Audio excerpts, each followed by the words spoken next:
Today in this video we are going to cover two more sources of energy, that are thermal energy and hydro energy.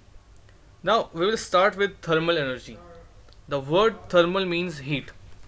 So the area or the plant where heat energy is used to convert electricity is called thermal power plant. Now, as I told you, thermal means heat, and the plant that is used to convert heat energy into electric energy is called thermal power plant. Now, how it is converting into electricity? How heat energy is getting converted into electricity? Like in wind energy, in the last video I told you how is wind converted in electricity by rotating the turbines. The turbines are connected to the electric generator and then it converts into electricity. The same thing will happen here also.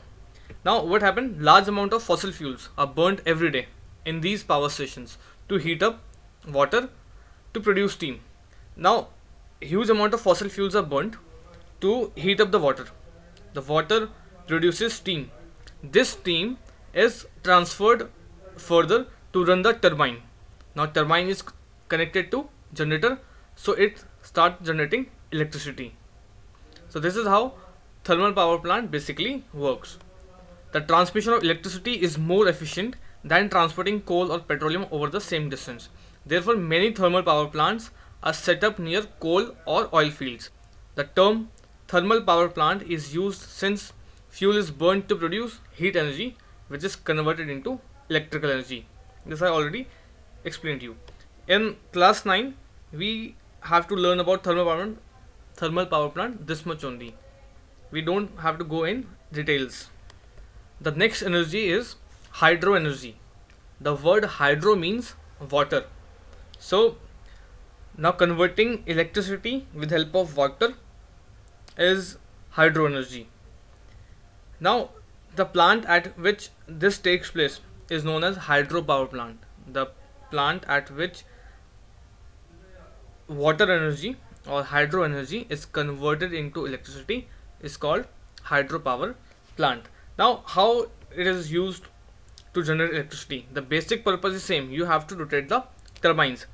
In wind energy, wind was rotating turbines. In hydro, the steam was rotating turbines. Now in this, water would be rotating turbines. You might have seen many dams across big rivers. Now what happens when dams are constructed?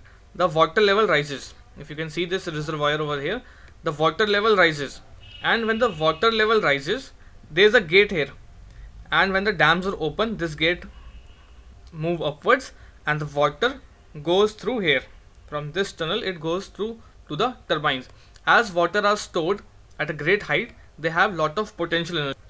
This potential energy gets converted into kinetic energy, and this kinetic energy rotate the turbines, and these turbines are connected to generator, and the generator converts it into electricity. So this is how hydro energy is converted into electricity. This is the basic model of dam. Since the water in the reservoir would be refilled each time it rains, we would not have to worry about hydroelectricity sources getting used up. So it is a renewable source of energy. But there are some disadvantages also, as construction of big dams have certain problems associated with it. The dams can be constructed only in a limited number of places, preferably in hilly terrains. Large areas are to be sacrificed as they get submerged. Large ecosystems are destroyed when submerged under the watering dam.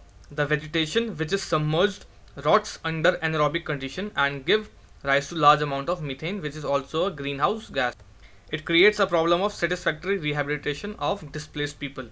So these are the few disadvantages of using hydro energy.